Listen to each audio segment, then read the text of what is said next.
why do men tend to be so judgy with women being free? Like, what? How does that? Like, why are they so? So if a woman has a high body count, is that a problem? I like that. For many men, yes. Why? From what I understand, men don't like to. How do I want to say this? They don't want to be low. They don't want to be number 27. They rather be number 7. Man, that's a tough one. Why is a body count such a big deal for men? Do we need to define body count? Please do. Or do we know? Some people may not. How many people you slept with? How many people you had sex with? I mean, is this what's the rating on this show? Oh, this is 21. Whatever. Okay. It's adults, no children. How many people you slept with? Boy. I'm not 100% sure why that's so important. I think if we take it at its like most roots, and I know people will get up like, oh, we don't look like that anymore in society, blah, blah, blah, blah. We got a lot of technology. Well, because not that long ago, even though it seems like a long time ago, we didn't have the technology to know whose baby was in your stomach, right? So the easiest way was the less promiscuous you were, the easier it was to determine who was the father, right? And we know right now there's still a huge contingent of women out there who are having kids and saying you the daddy and he ain't the daddy, right? Because they're sleeping with multiple people, right? They're all chasing a lot of the same men out there in the world. So that is definitely happening. And that being said, so if you know you got a woman out there who has a high body count, which means she has a propensity to be promiscuous to a guy in his mind, because he's like, well, you already don't necessarily think that's an important thing to try to limit the amount of people you sleep with. So then if I were to impregnate you, who's to say that child in your stomach is mine? That's where like I say, how long have we had the technology to be able to determine if the baby is yours? 30 years, 40 years, somewhere around there, 40 years-ish, 50 years at max, right? It's not that long. It's one person's lifetime. So it's still carried on from your predecessors. Your grandfathers and dads lived in a time where they were taught, you don't want no fast woman. You don't want to deal with a woman who would do that to you because she'll leave you quickly. If things get hard, you think that she's not there for you because she's jumping from guy to guy. She's not there for the guy. She's there for the thrill of the guy. She's there for what that guy thinks about the guy. She's not willing to work with the man and be his backbone and be there for the family. She's there just to pop around and have a good time. It's different with men, and I'm just saying that it is because our whole drive since we're like 12, 13 years old is women. You just don't get that feeling from women, right? I have met some high sex drive women in their life, but they're rare. Most women are selective about who they allow themselves to sleep with, right? So almost inevitably, no one's stupid, especially if you have a little bit of education. You took Psych 101. If you meet a woman who has a high body count, you can almost always follow that line of men back to a bad dad. Almost always. Or a dad that wasn't there, or some other kind of trauma revolving around a man. So now I got to eat that. I'm picking up all your trauma. I'm dealing with your daddy issues and your trauma, and who knows if I can even help fix that, but I got to deal with that. And on top of that, there is an air of liking to know that who you're with is an exclusivity to it. There's that I'm being with you, and this is a very rare thing that you chose me. It feels good, right? So then when I'm walking with you, everybody on the corner ain't like, they go, you know who? We all know her. You're like, well, damn, there's nothing special about you, right? Because the thing that you said you would hold that many people can't have, many people did have. So what am I getting that's so special? You would have gave it to anybody, right? Because lots of women treat you good, right? I've gone on dates. Women want to cook for you. They want to clean for you. They want to be good for you, but they all can't be physical with you. You can't be physical with everybody. So when you're finally physical with someone and she's been physical with everybody else, it's like, well, then you for the streets, right? You've already made a decision that you don't want a good dude in your life who wants a woman to try to give him something that he couldn't get from anybody else. You've given that up too much. That's what I would imagine. Personally, at this age, I don't really care so much about that as long as you're clean, right? You don't come in with diseases or a whole bunch of trauma. But I'm still, yeah, if you got a crazy high body count, I would still ask, what's going on? What is it? Is it because you just love sex and you live in this sexual world and that's how it happened? And men can't keep up with you, which 100% happens. Or is there some deep-rooted trauma there that you haven't worked out and you're sleeping with people to satiate that, right? You're getting that dopamine release instead of dealing with your trauma. So it almost sounds like you agree with my stance that just because you're dating around, you shouldn't be sleeping with people that everybody you're dating with. So do you kind of understand why women would be dating and not necessarily sleeping with everyone they're dating with then? So dating for women does not necessarily have to mean sex. Maybe either to avoid that stereotype or that stigma, or for their choice, or whatever the reason is. But you seem to, like, basically what you were saying is like, because that would be a high body count. If you're out here getting dating, trying to find your one, and you're sleeping with everybody that you're dating, then that would end up with a high body count. It absolutely would. Okay, so you can see how you don't have to, but you can see that why the women who choose not to might choose not to. Absolutely. Okay. I totally understand that every date you go on, you're not sleeping with that person. Just as every date a man goes on, he's not sleeping with that person. He may have a desire to, but the reality is not that. So think about it like this. A guy invites either one of you out or both of you out on a date, different guys. His idea is to have sex with you, right? But his idea is probably not to sleep with you and then take you out on a date tomorrow and sleep with you and then take her out. His idea is if you're good in bed, he's going to continue to sleep with you, right? Because he's already put the effort in to get where he wants. And if you're good, cool. The exchange is good. I don't have to go on 15 more dates to find what I found in you. He may not be thinking hardcore relationship, but at least he's thinking sexualist, right? He's sexualship. He's got that from you right now, and he can bet that you're cool and your sex is good and all this good stuff. That's it. So that's why I'm not saying date tons of people, sleep with tons of people. I'm saying that at some point in the dating process, he's probably expecting to be physical with you.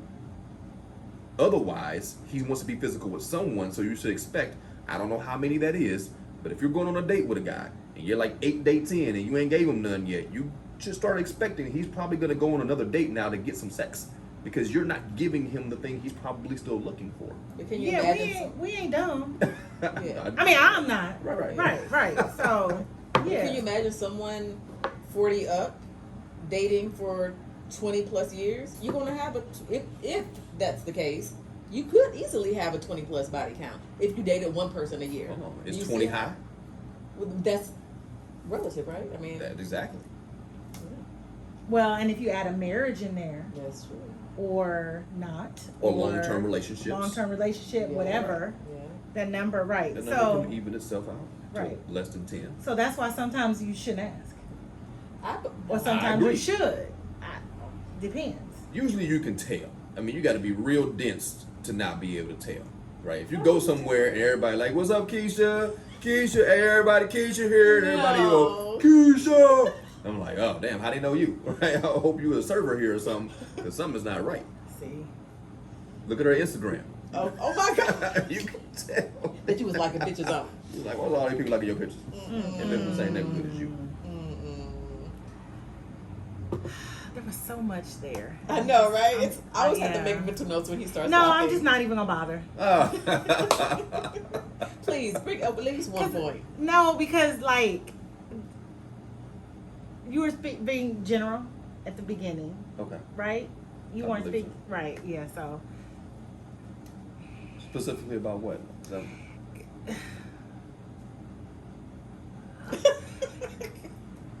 because I'm just wondering, like, it was first about the who's the baby daddy, and Okay. then it was the trauma as to why there might be, and then there was a third point in there. I got lost. What was the third point? That's what I mean. It was. What was the third point? Am I moving the goalpost for you? No, yeah, but it was the baby daddy, who might be the baby daddy, and then we have technology, and then it was there might be trauma as to why she might be sleeping around a lot, and then there was a third point. Come on. That's about it. No, there was a third. Okay. I just wonder though if there's a lot of, now that women, we've kind of moved into this generation, and because women are more sexually expressive, if we have assumed a lot, because we're talking about body count, but I'm also wondering with the sexual expression if we're assuming, right? In what aspect? What do you mean? Just I kind of go back to the earlier conversation, and so I'm kind of conflating the two things together, though. Just the idea that just because a woman is sexually expressive, are we just assuming that sexual expression equals sexual activity? So, for instance, sexual expression or being like a freak. Yeah. Like So people not call. necessarily the body count number, but just the fact that she is comfortable in her skin and being sexually expressive, showing skin, or being outward with her sexual expression. Does that automatically mean she's a freak, or that she could have a high body count, so I'm just wondering, are we now just assuming that women who show themselves are freaks? And not just that. Or I'm just starting to wonder, have we now sent this message to young men that women aren't to be respected, that women aren't to be put on pedestals? I'm just starting to, like, my brain is just going at a mile a minute.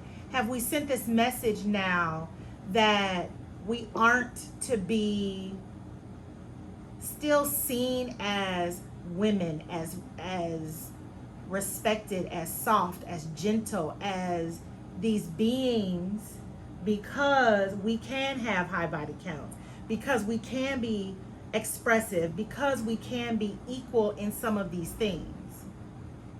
So I just kind of took this whole journey in my head as I was listening to you, because I'm just wondering, we should still be equal, but yet still be seen as these beings who deserve that respect, who deserve to be protected, and still deserve to have that respect and gentleness. And I just wonder if through all of this wonderfulness, if that's been lost somewhere.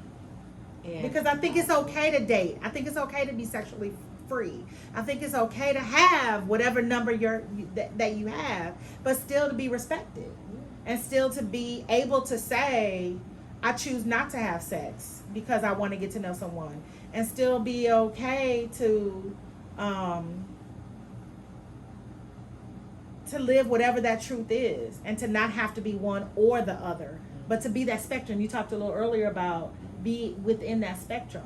And what if you're in that spectrum? How do you then survive? How do you stand above? Because I feel like some men want that sexual being and someone to have sex on that second and third date, but I'm not going to be the one who's doing that, but I'm also not over here being abstinent. How do women then fit in that spectrum and still have a place? And so it just seems like the extremes have the voice. The extremes are what you see on TV. You see the no, you need to like not and hold back and be modest, or the social media is pushing the message that it's okay, because it is okay. But what if you choose to be in the spectrum? Well, how do you get that?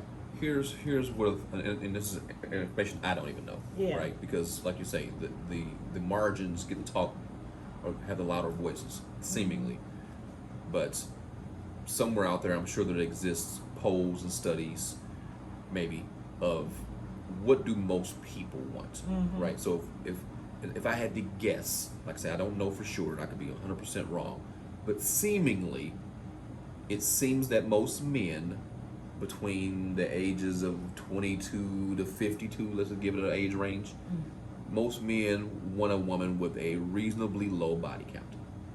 And I would say reasonably low, probably less than 10, depending upon how old they are. Obviously, the older you are, you have to grow because you live more. Right. This is what it is, right? But they want that probably to be as low as possible, you know. But I think we talked about this at one other point. Things like body count are tapered by how attractive you are. You can have a higher body count if you find her. Just being to that person. I'm not saying in general. To that, if that person's like, yo, I don't care how many people you slept with, I want to be number whatever. That's possible because for you, for them, you're a prize no matter what. That overarches everything, right? It has to. That being said, it's so individualistic outside of that. But as a whole, I think most men want that. So if you're a woman and you want men to find you attractive, I don't think it's fair to come into the dating realm talking about, I'm not saying you're saying this, but talking about, I want to be respected, but I want to do stuff that I know you all don't like.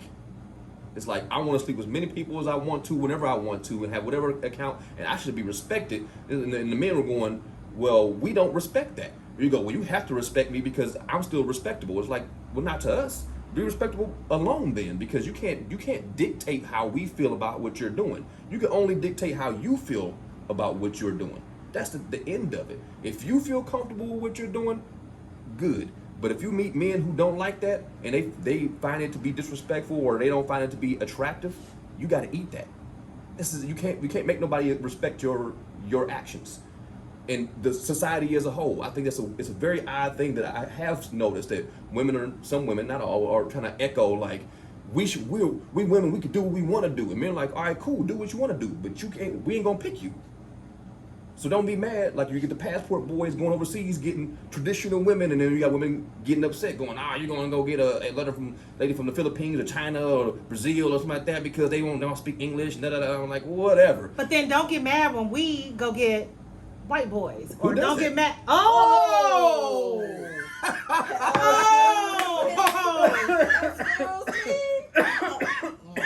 Oh my God, that's a big O. Yeah. They do that? Okay. Yes. Wow. Yes. They talk about Serena. Like, oh my God. Everywhere you can think of. What that means. Yeah. They talk about Serena? Oh yes. Okay. Look, Yes. I'm out of it. I don't. A lot of black women who have. There's oh my gosh, so many threads, but a lot of black women who have decided to date, marry, reproduce, whatever, outside of black men get so much flack for that. They do too. Yes, Yeah. but it seems to be now so much more. It's very loud right now. I get you. It's very loud right now, and it is like, okay, and I think it's the same comment of, well, you didn't want us. Yeah. You had comments for us, or there's you're threatened by me, my career, the fact that I own my home, and you're bothered by that, but he's not. So there's a lot of pushback. So I get what you're saying, absolutely. I see a lot of when you travel, oh my gosh, so much of the, why you want to go there? Why can't we just stay here? Why can't we? Well, I'm gonna go with my friends. So a lot of black women, that's why they always taking these trips internationally with their girlfriends and their men at home. That's what I was talking about earlier about the relationships and the man on your level, because it could be any pay range, but you have some people with that mentality. Like we can just we can go out to eat here, Red Lobster. But that's people in general though. From both sides of the spectrum, women do that to me or men. I've had plenty of women I've dated and been like, oh, let's go do this, and they're like, oh, I don't know, white people do that, or Mexican people do that, and I'm like, absolutely, we absolutely see that, yes, in our community, yeah, absolutely. But when you said that too, that hit like, oh no, we get that too. Oh, I understand that. So But by all means, Yeah. I still feel like whatever. Go do your thing. Go do whatever makes you happy. But to a point you just made, clear this up. Now I can't speak for all men. Yeah. Once again, I can speak for Yeah. myself. But I hear a whole lot of women on these shows and women in general talking about how men are afraid of their success. I thoroughly disagree. Thoroughly. Men are not afraid of your success. Men don't like women to use their success as a battery to talk shit in a relationship. I know maybe 21 older, sorry. No, but yeah. you get a lot of, some women, not a lot, I shouldn't say a lot. You get some women in relationships who are successful, and that drive, it makes them competitive in all aspects. They're in their career fields, beating down doors because they have to, because this is difficult, and I totally understand that. But they bring that energy home, and their husband is like, I'm not your competition. You need to stop. I'm your man, and I'm a man, so stop. And then it becomes this friction point where I don't need you, I just want you. And the guy goes, no, you need me. No, I don't need you, I just want you. Well, no, yes, you do need me. And then now, men want to be felt, men like to be needed. It's a very deep-rooted thing. That's why we go, okay, well, cool. Now, a culture that has a woman in it who caters to the man and always is making them feel needed sounds super attractive. No matter how much the money aspect, we don't care about the career. Once again, we go back to, we care less about your money. We care about when we come home from whatever job we got, whether it's bus driving or owning a bus company, are you going to be someone that's going to be combative and difficult to be in a relationship with, or are you going to be loving and easy to talk to?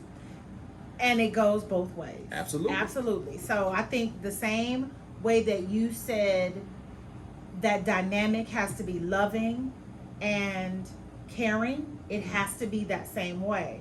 So just as the communication needs to be open for that businesswoman or that whatever woman who's earning more than her partner, the same thing for him. He's got to be communicative for her. So however that I feel like a lot of that happened, small things that blew up.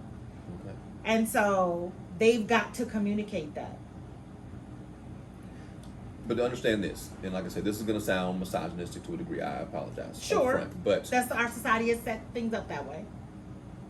for the most part, and I can't speak for all men again, but for the most part, men don't care about your career as much because we care about how you are. So it's sometimes, I think, difficult for some men to be so much of that loving person behind a career-driven woman, because for so many years, forever, it's been a more masculine trait to be like the career-dominant person. So if two people come home and they're very, very career-driven, it could work, right? It's possible that they're both sharing their stories and their day and all that stuff, and they're laughing about it, blah, blah, blah, whatever, right? But it's also very likely that he comes home with his career day and he talks to her, but her day trumps his day because it was more career-driven, and he's like, well, damn, where are the roles set in this? And I think that's changing in society right now, where men don't have the sounding board. I think some comedian made a joke about it, like what happened to those Stonewall women that you can go home and take your day out on, right? Ha ha ha. Like in the 50s, you just go home, and she was like June Cleaver at home all day with the kids cooking and all that, and you just go home and be like, oh, it was a tough day at the office day, honey. And I think that still that's dying out of men, but it's still kind of there, because men would like to think that at the end of the day, whatever they're doing is the important thing. I know it's not true all the time, and they want women to feel important too, but we also don't value your career the same way you do. So it's a weird role for guys where we're conflicted, where we're like, we don't care about what you do, but you care about what you do. So how do we care about that the way you want us to? It's not natural. Does that make sense? Nope. Why does that not make sense? Because if you love somebody, you're supposed to care about what they care about? No, I'm trying to understand what does that look like in real terms? It looks like a lot of people arguing. It looks like a lot of women who are successful being single. No. What does that look like? So a couple comes home. What does that look like then? So in a loving relationship that works, what does that look like then? it has to be good communication, like you said earlier, Mm-hmm. right? Whatever that means for them. One of them, they share stories. One talks, one doesn't. I have no idea, right? I mean, I've been in a relationship with a woman who's made more money than me, and I didn't care. I don't know, but I've seen this be a little bit of an issue. Not so much for my age group. Like I say, I don't see men in their 40s and whatnot caring so much about what you make. If you make $1 million a year, awesome. Mm-hmm. That's wonderful, as long as you don't expect me to make $1 million right now a year if I'm not capable of making that at this moment in time. That's not an issue for you. But I think for some guys, they feel like they're still got to be the breadwinner, even if they can't be that on paper. It's like an intangible thing. Like a man wants to be a man, even if they know how to be a man. It's a very complicated thing, and I know like I said, I know it sounds confusing because I know young men who want to be treated like men, but they aren't doing man stuff yet. And even as an older man, I tell them, like, well, you're not really being a man yet, but I get how you feel on the inside. You're like, well, I am a man, I just ain't got there yet, and I don't want to be mistreated. And it's like, because we don't care about your career, because it's not a criteria for how much we love you. Right? It's not a criteria for even how we found you. At no point does a guy meet you and go, damn, her career is great, she's a good mate. So it's hard to take that and bring it into our life and make it more important than our career, because we think at some point, no matter what you're doing, if it all falls down, I got to put you on my back and take care of you, whatever that is. So it's hard for a lot of men to get behind a woman in her career and care as much, and we should. It's a thing that's, I think, is changing, but it's very difficult to change. I think what I'm having an issue with is not necessarily what I think I'm having an issue is the verbiage, I don't care about your career. And it's not in that you don't care about what I do every day. It's I think I might understand what you're saying, but it's how it's said. Right, and I think I'm as you talk more, I'm understanding it, because it's not necessarily that you don't care about what I do. It's I think I'm understanding a little bit more of what you're saying, because it's something that I do, and it's somewhere I go every day. So it's not necessarily that you don't care about the little things that I do. It's that I've done something that I might be proud of and I want to share it with you, but also as someone in partnership with you, I should care about what you do. Right. No matter what it is, how big or small. I'm sitting here as we're eating dinner, and you should be able to tell me. And it seems as if when folks are in partnership, here's something that I always say. Everybody comes to a relationship with luggage. We have to also figure out what size. Is yours carry-on or checked? Right? Are you over the weight limit? Do you have to pay for your bag or not? Because sometimes our collective is too much. It won't fit in the Uber. We got to pay. We got And if our luggage collectively together gets on board good, we're good. And so sometimes I'm bringing with me too much from past relationship to go with what you have. And it's just not working together. And so if I've been in relationship with someone who beat me up for what I do, and I'm with you, and you are with someone who had easy breezy, and that's what you're bringing, then we might actually be all right together. Because I can let that go because I'm with someone who's easy breezy, right? Or I'm the type of person who, you know what, I make reservations real well. Or I'm someone who I will make sure that you have a hot meal on the table every day. Now, I may not cook it, but you're going to have a hot meal on the table every day. Or I'm the type of person that I'm a cook every day. Then that's what you're expecting, that you know every day when you come home from work, there's going to be a hot meal every day. But I also know if anything goes wrong in this house, I ain't got to lift a finger because you got it taken care of. Then we're going to be in relationship well together. So if those are the things that we've negotiated and the rest don't matter, then we're going to be good together. And I think those are the types of negotiations that people have to work out and then keep the rest of the noise away. Yeah. And that's what I'm learning from. I have a friend of mine who is about to get married, and looking outside in and how they're negotiating things, being older, getting together, is just like in awe. Because I'm like, ooh, because after knowing her, I'm like, ooh, how's she gonna work that out? Ooh, look at how they did. Wow. Because you're seeing two people who have well-established singleness mesh together, and getting the text of, oh Lord, we worked it out. I don't know how we did that, but we did it, because they are established in their singleness. And again, it's all the stuff that you're bringing, past relationships, ways that you've lived by yourself for so long, and all of that, and pulling it together with someone who's done all of that stuff by themselves, and the negotiation and all of the borrowing and begging and compromise is, and there's an art to all of that, but then working through it and knowing that once we get over that hump. So yeah, the how you tell about your career and how you tell about your career and all of that is a dance, and you got to decide, is it worth it early on too, right? I agree. Early on, to know if I'm wasting my time. I urge young men, not saying I haven't figured out, but definitely some things you learn. And one of them may be, if you're in a relationship with someone and you don't care about what they care about, you don't need to be in a relationship with them. It cannot work.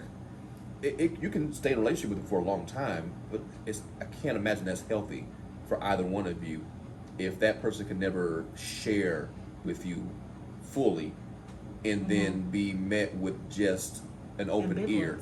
Yeah. That's open ear, yeah. That's an important thing. But if I hear a lot of things from my friends who are in relationships, married or other, that's a conversation I hear a lot.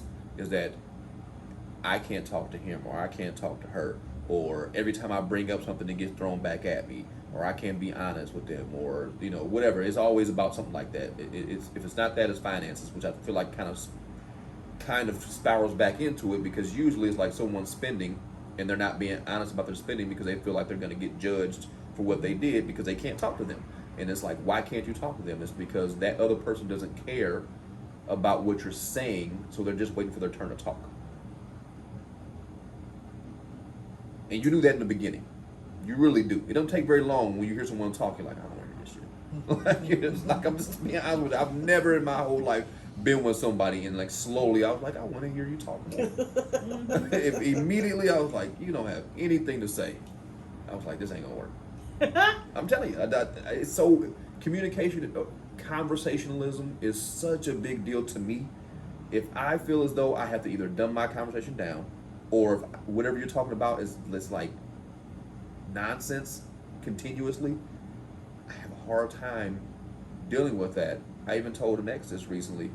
I was explaining to her, and we were just talking about her current relationship because we're still friends, and we were talking about how her guy argue about compatibility, and he thinks if all 5 of your love languages don't match up good, then you must not be compatible. And I disagree. She disagrees. I say, as long as the ones that are most important to you match up enough, the other ones that aren't so compatible, you can work with, you can deal with. That's a conversation for you and that person, but you got to be able to communicate with each other about the things that you don't get along with so much, because the things that you do get along with really well, that's obviously easy. So that doesn't count. If me and you could be physical with each other all the time because we got that vibe and we could talk about that doesn't count for communication to me, right? If we could talk about the things that we don't do good together, if I like to give gifts and you don't, and we can somehow communicate that, that's what counts, right? Because those things we don't mesh well on. So the easy stuff, that's taking advantage of a situation. That doesn't mean we're a great relationship. That means we're a great situationship. We're not necessarily great for each other. How can we get past those things, like you say, the singleness stuff that we've put and built our walls around? If we can somehow visit each other's rooms in there, at least if you're willing to hear me, right? And you can tell when someone's listening to you, and you can tell when they're not. Usually you can. because they usually can bring back parts of your conversation, and they can engage you properly. They care. But as we talked before, what gets lost is that we still have to understand that men and women don't communicate the same. And so a man can be extremely into what you're saying, but we always, for the most part, try to fix. It is in our nature. And I've learned over the years that is not what you want most of the time. You just want us to listen and not fix it. And boy, that is hard. Because we're just like, well, just stop talking to Susie at work and your problem solved. And you look at us like, shut up. We're I have like, to talk to her. I don't understand what the problem is. There's people at my job I don't talk to anymore unless it's bang and bang. We don't get it. We don't understand why there's this gray area. It's just like cut and dry. Do this, get this. Now we won't have to talk about this anymore. Right? We'll never talk about Susie again. I've given you a solution. Stop talking to her. And you're just like, she don't hear me. We heard you. We listened. We fixed it for you. We fixed it. Right. Why are we talking about it? I don't need you to fix it. Once you figure that out, that if he's giving you advice or trying to fix your problems, he still cares about you. He still cares about you. If he ain't talking to you no more, if he just listens to you talking, like, That's right. That's right. Yeah. Really? Susie, huh? Okay. You better be careful.